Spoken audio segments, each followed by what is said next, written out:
E aí pessoal, tudo bem com vocês? Aqui é o Nicolas mais uma vez e hoje estou aqui para mostrar para vocês quais atualizações podemos fazer para melhorar a Ramps, tornando-a mais segura e que tipo de modificações devemos fazer para que ela funcione com fontes acima de 16 volts. Eu vou dividir esse vídeo em 3 partes.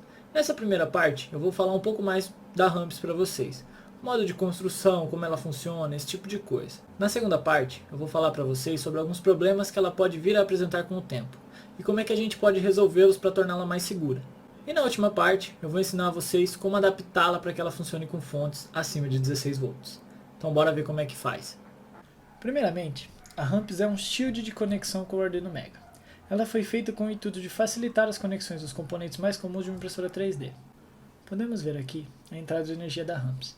São duas conexões diferentes porque a Ramps é basicamente dois circuitos em uma única placa. O maior desses circuitos faz as conexões entre os componentes e o Arduino, enquanto que o outro é exclusivo para a mesa aquecida. Nesse circuito maior, temos as conexões para 5 drivers de motor de passo, sendo 3 drivers para os eixos X, Y e Z, esse que suporta simultaneamente a ligação de até 2 motores, e outros 2 para até 2 extrusoras. Esses pinos que ficam entre as conexões dos drivers são responsáveis por definir a quantidade de microsteps de cada driver. Eu vou falar melhor sobre isso no vídeo sobre drivers. Continuando, temos dois MOSFETs de potência que fazem o gerenciamento de energia para até 2 hot ends, ou então um hot end e um cooler, isso depende do projeto. Ainda aqui temos vários outros pinos de conexão. Esses aqui são para as ligações do termistores, sensores responsáveis por identificar a temperatura da mesa aquecida do hot end. Temos também as conexões para servomotores, que são utilizados em chaves de fim de curso ou até mesmo para um 3D Touch que também utiliza essa conexão. Mais aqui em cima temos as conexões das chaves de fim de curso. São até 6 chaves, sendo 2 para cada eixo, onde podemos ter a chave na posição inicial ou final do eixo. Aqui embaixo temos os pinos de conexões auxiliares. Aqui é mais utilizado para a ligação de componentes variados, como outros controladores de cooler, controladores de fita LED, isso depende muito do projeto.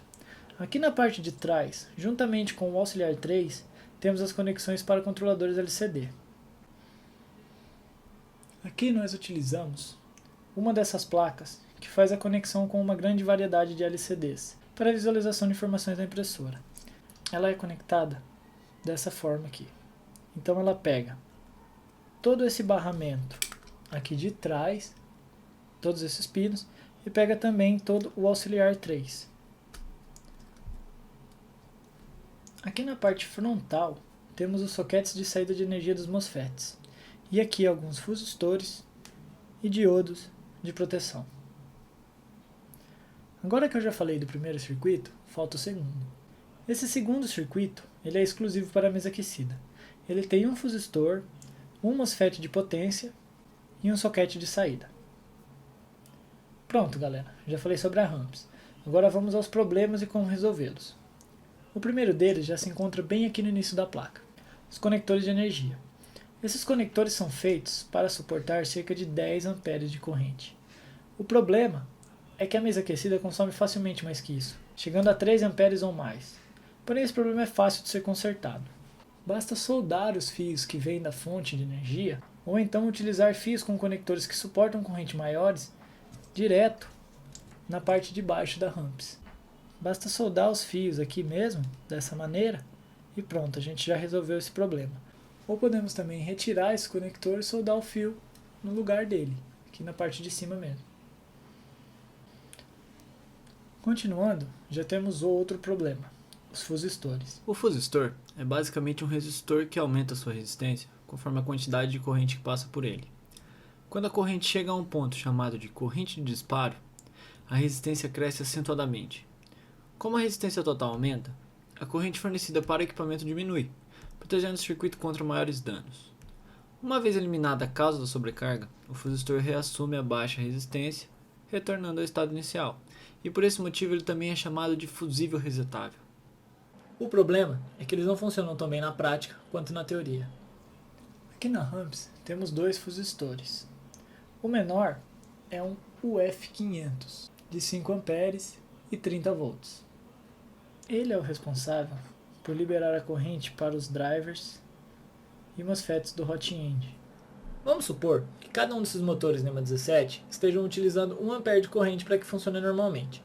Isso depende muito da calibração dos drivers, da quantidade de peso que cada um desses motores movimenta, depende do projeto.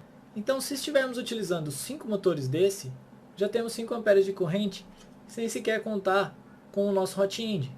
Ou seja, esse fusistor é subdimensionado para o sistema. Agora esse segundo fusistor é um GF1100, que suporta 11 A de corrente e 16 volts de tensão. Ou seja, ele também é subdimensionado, já que as mesas aquecidas podem consumir mais de 13 A durante o aquecimento. Infelizmente, esses não são os únicos problemas. Pensem comigo. Você coloca a sua mesa para aquecer e ela está consumindo 13 A para atingir a temperatura desejada. O fusistor atinge a corrente de disparo de 11 A e limita a corrente liberada para a mesa. Ela que estava aquecendo, agora para de aquecer até que a corrente do fusistor caia para cerca da metade da corrente de disparo e ele seja reiniciado. Depois disso, ela começa a aquecer novamente, atinge a corrente de disparo de novo e a mesa para de aquecer. A corrente cai para a metade mais uma vez e isso fica se repetindo. Ou então ela entra em um estado indefinido de funcionamento, onde a mesa tenta puxar energia e a corrente nunca cai para a metade, e então ela não se reinicia, virando apenas um resistor que está aquecendo e não deixa a mesa alcançar a temperatura desejada. Para contornarmos isso, podemos retirar cada um desses fusistores e soldar um fio grosso em seus lugares.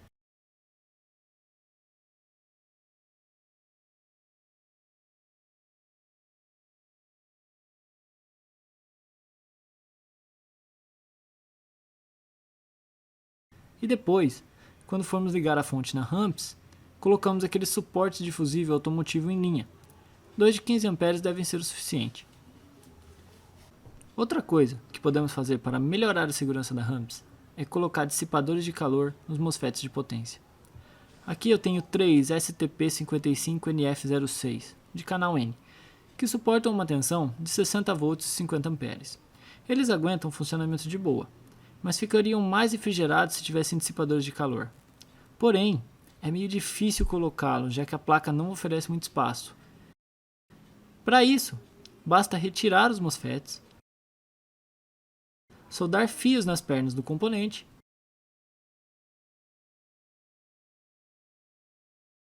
soldá-lo de volta na placa e pronto. Então beleza, já deixamos a ramps mais segura. Agora vamos adaptá-la para funcionar com mais de 16 volts.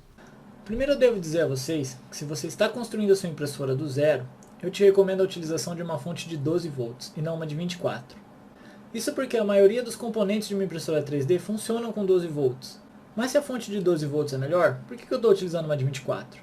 Isso tem a ver com o conceito físico de potência. Potência é igual a tensão vezes a corrente. Uma fonte de 12 volts e 30 amperes tem uma potência de 360 watts. A minha fonte de 24 volts e 20 amperes tem uma potência de 480.